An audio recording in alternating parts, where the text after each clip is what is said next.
السلام عليكم ورحمة الله وبركاته حبايبي ومتابعيني واحسن ناس في الدنيا. لو بتشوفوني على اليوتيوب يا ريت تعملوا اشتراك وتفعلوا الجرس عشان يوصلكم مني كل جديد، ولو بتتابعوني على الفيسبوك يا ريت نعمل متابعة للصفحة ونعمل لايك علشان الكل يستفاد. النهارده جايبه لكم وصفة سهلة وبسيطة وسريعة جدا من السردين البلدي. بصوا عايزة اقول لكم بقى انسوا اي حاجة تانية عملتوها قبل كده. هتشوي سردين بدون اي دخان. فيش بصي هتشويه في دقيقتين ومش هتلاقي اي زفارة حتى في البيت.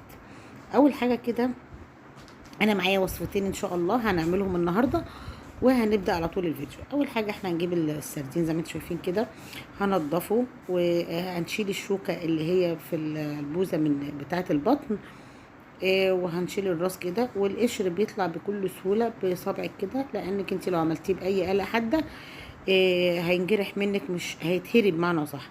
فانت بيدوبك كده بتفحري كده بصباعك بتلاقيه طلع معاكي، وكمان بيطلع كتير منه في الميه.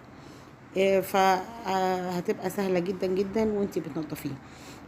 هتنضفيه وتنقعيه وتحطي تعصري عليه ليمونه وشويه ميه جاريه. اهم حاجه طالما لو السمك بتاعك صابح مش هتلاقي اي ريحه زفاره، وهيبقى الغسيل بتاعه سهل جدا في يا دوبك كده بميه جاريه، مش هتحتاجي تعملي اي حاجه. ولكن برضو استحراز هنحط شويه ملح كده بسرعه، او شويه دقيق وعصره ليمونه وبس كده، وتشطفيه وتنزلي الدم بتاعه، وهنبتدي على طول نخش في الوصفه. بس عايزه اقول لكم قبل اي حاجه، قبل ما تبداوا تاكلوا انتوا، يا ريت اللي طلع منكم ده تحطيه في طبق كده وشويه ميه للقطط بتاعتك، يا قدام الباب بتاعك زي ما انا حاطه كده، يا اما قدام باب الشارع، على لو انت مش عايزاهم يخشوا البيت عندك. جزاك الله خير طبعا. ده الحيوان السائل المحروم، يعني اللي ما بيعرفش يقول لك انا عايز اكل، فربنا يجازيكي خير. فده اول حاجه طبعا تعمليها قبل ما تاكلي انت. هنجيب طاسه كده زي ما انتم شايفين، هتدهنيها زيت. الطاسه لازم تكون تيفال، او لو ممكن الالومنيا اللي هي مدعوكه قوي زي التيفال دي هتمشي معاكي. هتدهنيها زيت بالشكل اللي انت شايفاه ده، وهنجيب السردين كده، انا جايبه كيلو، هنقسمه نصين. نصه هشويه والنص التاني هنعمله ان شاء الله مع بعض دلوقتي. الطريقه دي بتاعت الشويه، صدقيني لا هتطلع دخان ولا ريحه ولا الهواء، وكمان هتطلع لك طريقه سردين جميله قوي قوي قوي. ان شاء الله هتدوقيها وتجربيها وهتبقى تحفه. اهم حاجه الغطا اللي هتنزلي او هتقلبي عليه السردين ما يكونش له حافيه، لانك انت هتقلبيه على الغطا بعد كده ترجعي تاني ترديه في الطاسه، فلازم ما يكونش فيه حافيه علشان خاطر ما تصدش السردين معاك. هنجيب بقى صينيه معانا كده، وهنخرط شويه طماطم.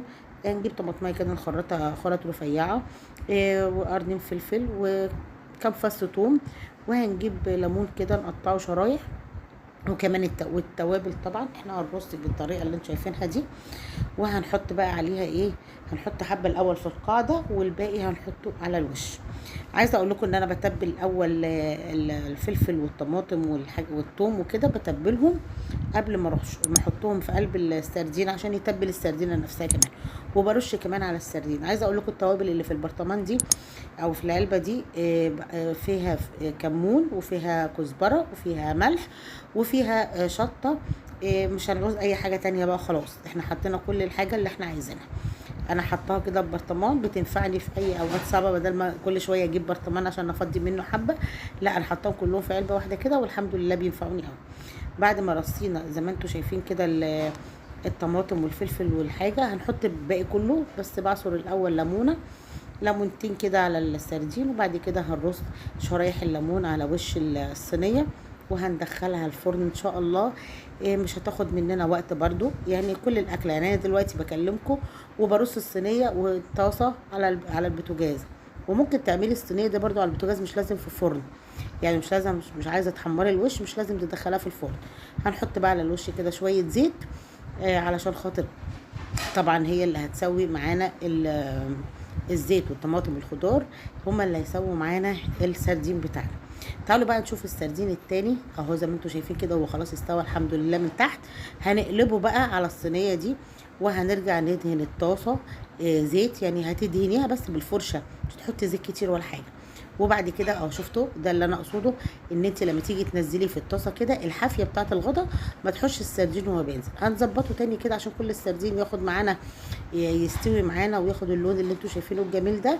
وهنغطي عليها، واول ما تستوي هنرش الاول دلوقتي شويه ملح وشويه خلطه من اللي انا قلت لكم عليها، هنرشها على الوش كده، وان شاء الله ما نقلبه برده هنرش على الوش التاني ونعصر على عصير ليمونه. تعالوا بقى ندخل الصينيه التانيه الفرن. انا هدخلها الفرن عشان خاطر انا هعمل حاجات، هحمر بطاطس وفلفل وبتنجان بقى على العين التانية، على العيون التانية، فانا عشان كده ريحت دماغي وحطيتها في الفرن. تعالوا بقى نقلب السردين بتاعنا بقى اللي ريحته تحفه وطعمه بصراحه ربنا روعه روعه روعه. هنعصر عليه ليمون، وهنرش عليه شويه من الخلطه الجميله بتاعتنا اللي هي التوابل والملح والحاجات دي، هنرش منها على الوش. ودي الصينيه بتاعتنا طلعت اهيت. عايزه اقول لكم يعني الاكله ما خدتش مني ربع ساعه بصراحه. يا دوبك كله كده كده في ثواني، في ثانيه، يعني في ربع ساعه هتحضري الغدا. لانك انت هتشغلي كله مع بعضه، هتشغلي البوتاجاز على الفلفل والبتنجان والبطاطس والحاجات دي، هتكون خلصتي كل الاكل ده. وعايزه اقول لكم لو الاكل عجبكم يا ريت تعملوا بقى اشتراك ولايكم طبعا للصفحه. واقول لكم دمتم في امان الله، دمتم سالمين. كنتم مع صافي لوز، ويا ريت تتفضلوا تاكلوا معانا. كده احنا عملنا بطاطس ومخلل وفلفل وبتنجان والسمك بتاعتنا، وهناكل برقاق اللي عندكم على الصفحه. ما تنسوش لو